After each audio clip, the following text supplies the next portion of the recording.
Welcome back to The Grind. In this video, I'm going to talk about Galgrim, the new Dark Legendary Hunter of the Frost Wreath season.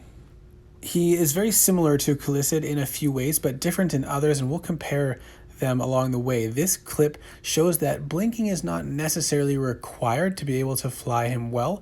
This base was with level 50, roughly level 50 towers. So you can see I had to tank a couple shots at the start, but with the resist set to one of those flaks, I was able to survive and then cloak afterwards until I was right over top of the towers, at which point I used the damage bonus, which also heals when you destroy towers, and then use the one-shot spell. Now this clip shows how you can use Chomp to take out 2 high damage dealing towers and blink a back blue and use the damage boost to help you get as much damage on it as possible before it cancels the spell. Now a little closer look, we chomp the front 2 and immediately start attacking the back blue and blink right before it cancels the cloak or the ability to use them. So I dodged all the shots, even the second fire flak shot, because I cloaked again in time. And then you can come out early with your resist set to that flak and destroy the remaining towers, or just fly over top and then use Chomp one last time before you leave the island. Now in this clip, you can see how you are able to destroy 3 front towers if the 2 side ones are flaks. This is very challenging to do, and I only get it on a rare occasion.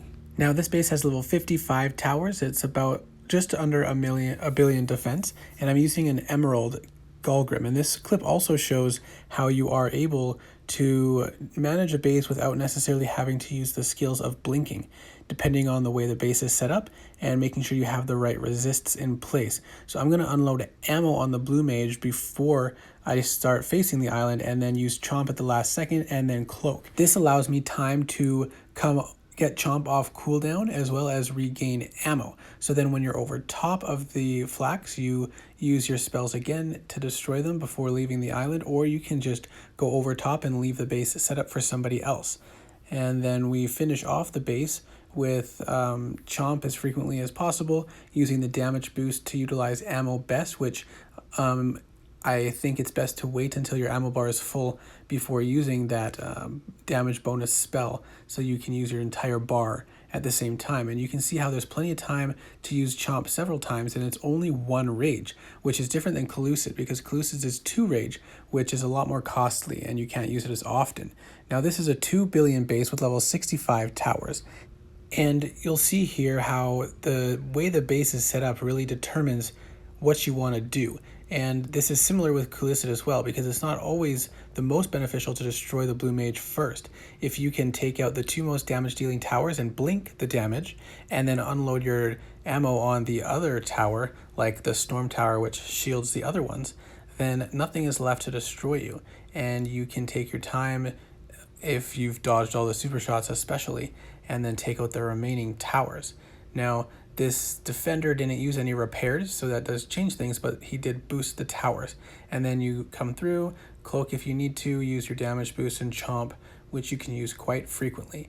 Now this next base is also 2 billion with level 60 towers, but it's a different setup with a front blue mage and then a damage dealing tower in the front and in the back. So I want to take out the dark flag first, because I can take out the red mage with it, and then blink the first attacks from both of those towers, take out the blue mage all around the corner, dodge the 3rd flag shot. I did get hit by 1, and then sit in cloak to recover ammo and get the Chomp off cooldown, use it with scavenge, and then when I destroy the towers, I gain my health back.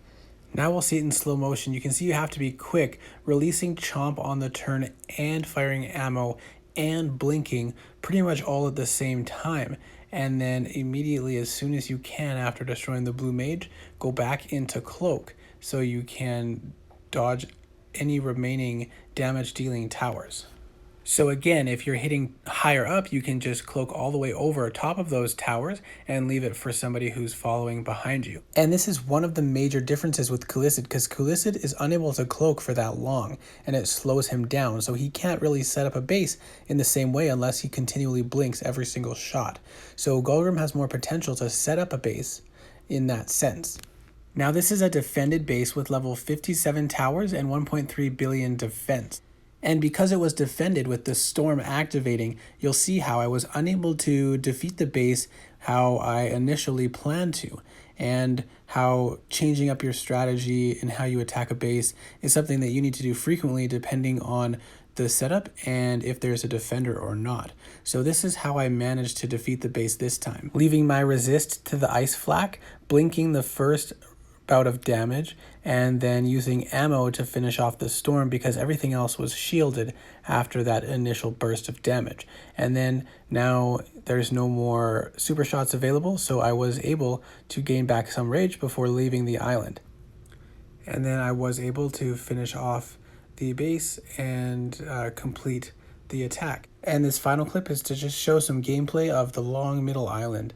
And overall, my opinion of Galgrim is that this is a very good dragon. And without the changes to Nocturne that will be coming, I think Galgrim would have been a stronger dragon. However, now that the changes are coming, Nocturne might be better. But for a discount dragon, this is probably one of the best discount dragons that I've seen in the time that I've been playing. And I think everyone should get him because he's half price and all the prizes within are half price. It'll give you the opportunity to learn to fly a classic hunter and practice the skills required to get better with hunters, and also is a very strong dragon, which I think will actually stay in my roster. So I hope this video was helpful, and good luck with flying Galgrim.